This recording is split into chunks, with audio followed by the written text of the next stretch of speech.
ayom ya lekai MLS takut no mentau benai hau observar haka arwa arterik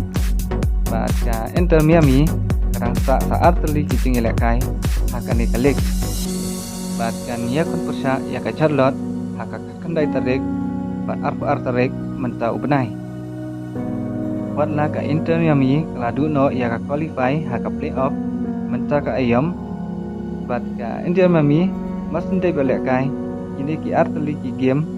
kalah hap masyong yang no lai lani sau benai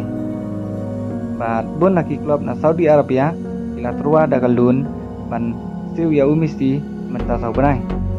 atau umisi unlai cha Barcelona ne sha Saudi Arabia bat lada umisi unlai cha Saudi Arabia umisi bat urun laldo sayo biang meniap ni war biang tiap kani ka urlong ni am lada kani ka urlong kentalong ka game ka di tenat ha